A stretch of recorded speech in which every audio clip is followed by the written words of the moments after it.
Hi, it's Orit Esther from Or Talk WhatsApp. And a good question has come my way, which I know is on the minds of so many of us. After all, we're feeling very rejected. We're feeling as though Hashem doesn't want our tefillas. We're feeling alone, abandoned. After all, the word quarantine is isolation.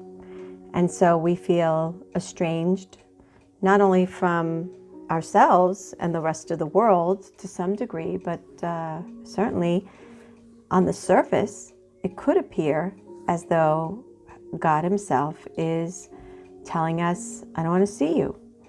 And as we've spoken before in past Or Talks, and I've spoken very extensively on the past few Zoom conferences opening up to the light of Mashiach. If you'd like to join, you're welcome to send me a WhatsApp and we can add you to the list to be invited for the next few times. However, the idea of the matter is that everything that we experience in this world is all a mixture, an admixture of various different attributes, if we want to call it, various different response levels, if we want to call it that way, and messages. So there's a mixture of messages, and some we can somewhat pinpoint, and most of them we probably can't. And even those that we think we can pinpoint, for sure, one day after 120, we'll all recognize and realize that, oh wow, you mean, God, you really didn't mean that? However, for now, as we live in a limited experience called this world, planet Earth, we take what we can get, and whatever wisdom Hashem gives us is from a place of endless rachamim and compassion, because Hashem wants us to try to wrap a little bit of our little heads around this.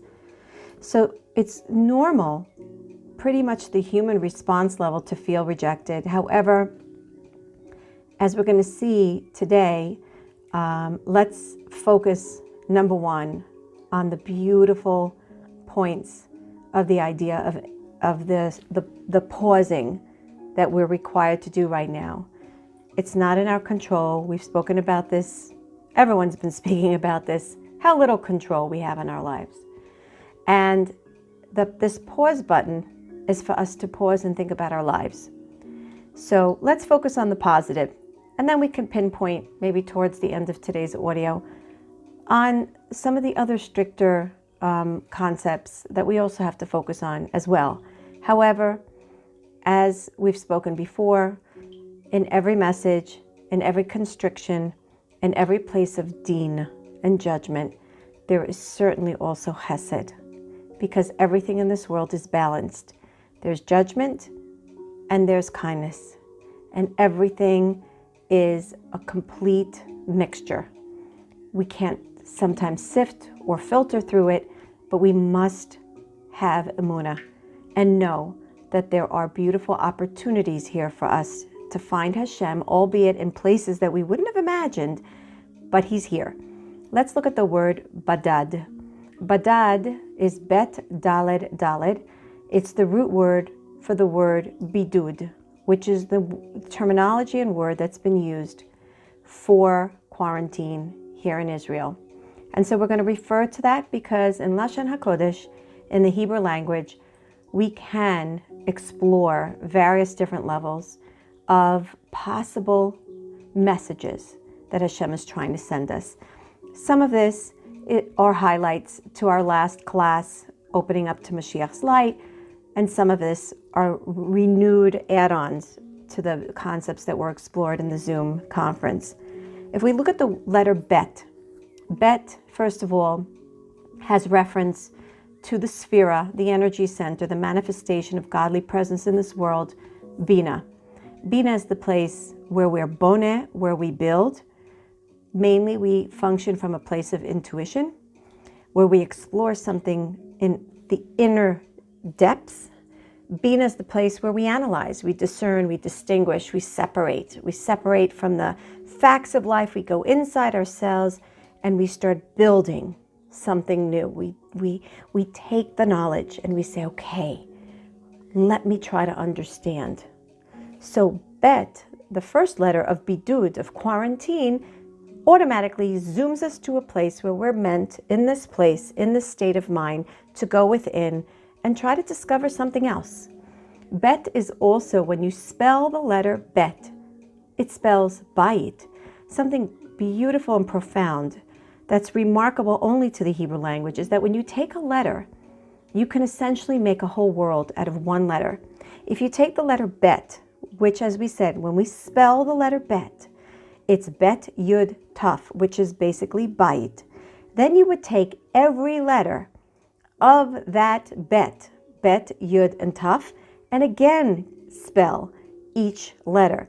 And you can go on and on and on and on, whereby one letter can define a completely whole story on it of its own. And that's the beauty. We're not going to do that, but just to open up and expand our mind and the ability to understand how profound and how remarkable the Hebrew language is. So bet, when we take the fundamental basic idea of what bet is, it's a bite, it's a home. And certainly we know that we're required at this point to be at home. But not only is bet a home, but what is a home? A home could reminisce the whole idea of the bet mikdash mu'at, our little inner sanctuary. It's a place where we're supposed to rebuild the holiness, the sanctity, the profound relationships that are in our home. We need to rebuild that. And certainly we see with everyone at home, with very minimal ability to go out only for extreme, vital, and essential reasons, we are in the house. We can call it stuck, or we can call it building. We're here to build something new in our house. In addition, what is a home? A home is a place of stability. When we say, my home is my safe haven, at least that's the way it's meant to be. God willing, it is for most of us, and if not, we need to explore that and rebuild it. Then we also understand that in the home, we're meant to find our safety, our security, and our self-confidence. In addition to that, the Torah begins with the letter bet. Bet is Bereshit, which means from the beginning, going back to the whole idea of building, starting anew. Bereshit means in the beginning. We are basically being called to go back to the beginning. Restart. We have an opportunity now to press a restart button on some of the things that we really wanted to change, but we didn't know, how do I even begin? And what am I, just going to come out from the blue skies and say, okay guys, I decided to. Now Hashem said to us, you know what? You have a good reason to press your restart button and rewire the way things were done until now. Now let's go to the two other letters, which are both the same letters. They're identical, two letters, Daled, Daled. And here we're going to refer to two ideas of the letter Daled. First of all, Daled is, how do you spell Daled? Daled, Lamed, Taf, which is a delet. It's a door. And here again, we're being invited by Hashem to enter in our homes, open the door, and allow a new presence to come through. Not only open the door and then close it, because that's what bidud is about, and that's what quarantine is about, but it's about what do you have? As I always say, what's going on behind closed doors? Explore what's going on behind the closed doors, the recesses of your consciousness. What are things that you have closed your door from yourself? What things have you closed and shut out in your life? And what do you need to open up now in your life? What new door needs to open for you, for me, for all of us? In addition to the other Dalet, and now we know that we really need that letter Dalet. Letter Dalet is an energy, because each letter is a vessel to hold divine energy. And so Dalet is twice required in bidud, in quarantine. The other Dalet, obviously we know the letters have endless to no end explanations, but here we're just choosing two possibilities. I'm sure there are endless possibilities to all the explanations of what we can find sort of interwoven with the bet and the Dalet. But for this purpose, let's just say that Dalet also refers very much so to the idea of Dal, Dalut, Dal Ruach, which essentially what that means is someone who's poor, someone who's lowered in their spirits. When you say that someone is not in high spirits, you say they're Dal Ruach, they're like low-spirited. And the idea of Dalet means poverty. Really, when you look at the mainstream explanation and focus point of Dalet, it means someone who's poor. And here what we're required to do is just lower ourselves just a bit. And not maybe just a bit, but a lot of it. We're here to lower the ego and recognize that we really are poor. Poor not in the sense of financial, not in the sense of wisdom per se, but we're poor meaning when someone is poor, it means they recognize that they're reliant. They recognize they need to count on someone else. They recognize that they're not self-sufficient and they can't do things on their own. So it's a really smack to the ego here when we think about it, the whole idea of going into bidud and quarantine and in a bit isolation. We were really asked from Hashem, we were sent a specific message that we should lower down our ego and recognize how much we need Hashem in our life. But not, what do we need from Him? I'll tell you what we need. We need His Rahmanas. Because everything that Hashem does is out of Rahmanas, out of compassion, out of mercy. We don't deserve anything. We don't deserve the gifts of life.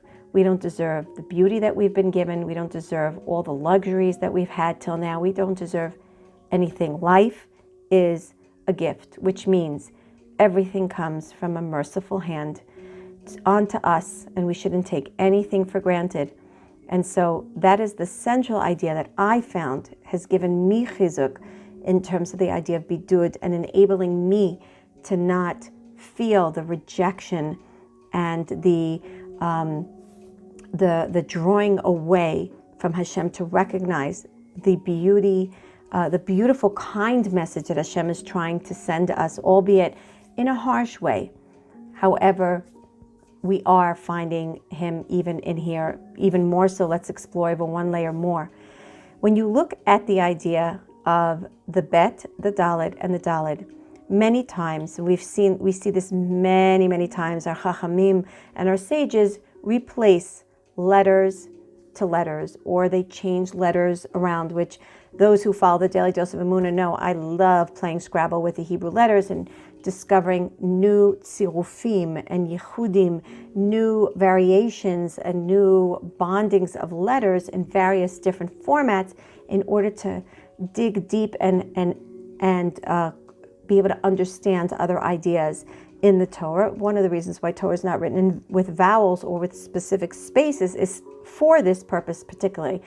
And in the Gemara, we see this over and over again, that this is a very common way of coming into hinting secretive, more underlying mystical understandings of the actual pshat and the simple writing of the letters, of words, of the way we would generally find it. We look for variations to it. And so when we take the letter bet, vet, bidud, we can change it to a vav, because vet, without the nikud, without the dot in the middle, and vav have the same sound, v. And so we can easily now know that we could take the vet in the bidud, in the badad, and in the root word for isolation, and we could change it to a vav, and therefore switch the letters around and spell the word David.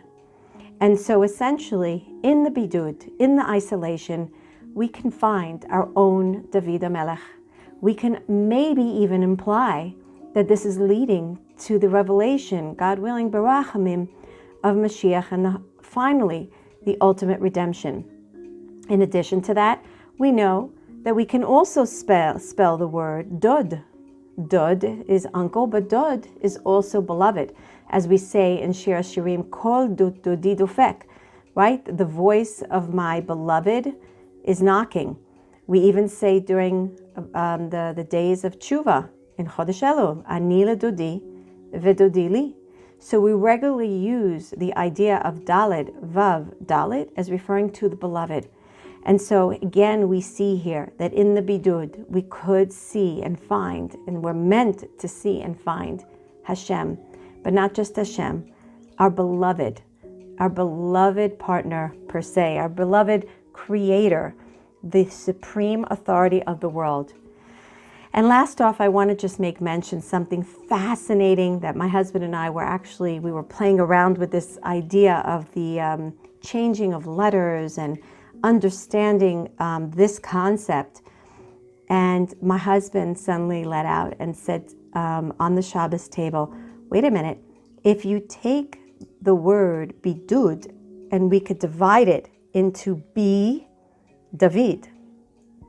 In me, I find David. So the concept of the whole entire word bidud is inside me. I'm supposed to look for David. I'm supposed to look for Mashiach. I'm supposed to find, which is, by the way, Tehillim, davening.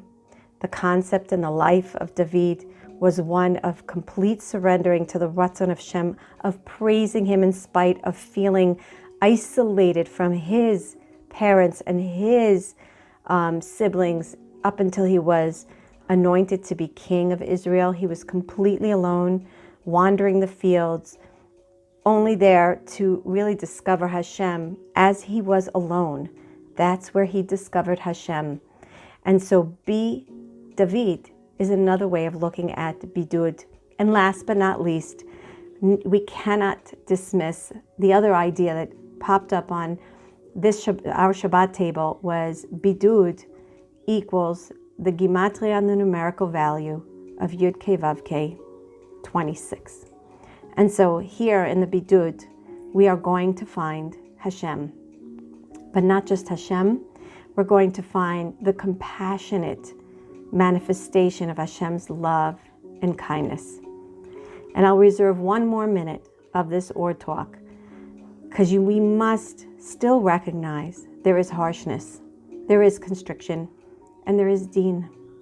And yes, there is a level of judgment, and it does feel like a little smack, if we want to call it, on our hand, and a little bit, not a little bit, maybe a lot of bit of rebuke, and that we're not okay, and that we need to improve. And therefore, just like when we want to send our child to time out, we say, go to your room and think about it. And essentially, that's what I feel. I feel like, to some degree, yeah, Hashem is sending me to my room. He's sending me to my room and he's saying, now go into the room. You didn't behave nicely. Go into your room and think about what you've been doing. And I don't want you to come out of your room until you don't apologize, right? What do we ask from our children? Apologize.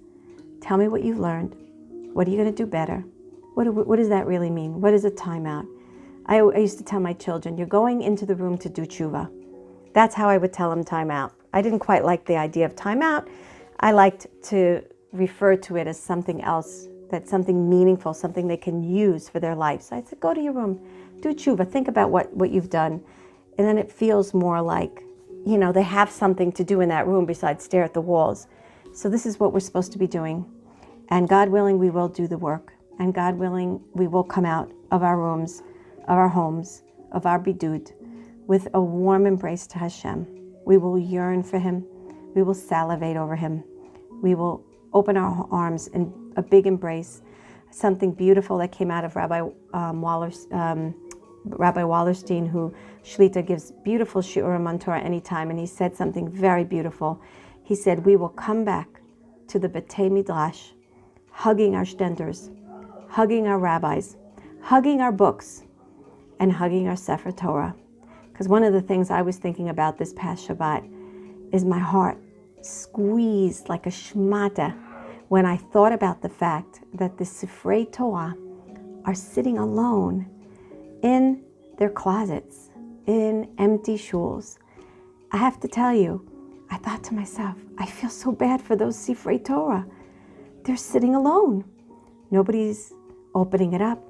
Nobody's pointing their pinky while, it's spread out in front of them. Nobody's reading from their holy words. And they're alone. And the Shekhinah is alone. Where it says, Imo anochi b'tzara. So that means as we're alone, Hashem's alone. Hashem quarantined, quote, so to speak, quote unquote, himself too. And so let's come out of this quarantine together as one nation, one heart, hugging Hashem, hugging Torah, hugging the David HaMelech, the energy of Mashiach that's anyway in every single one of us. We can free ourselves.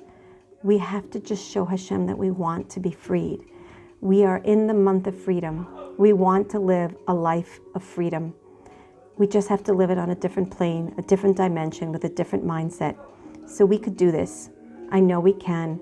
And instead of going to the place of rejection, which again, it's not rejection, it's an invitation to live life differently. So let's just remember, we're not alone. We're actually with Hashem.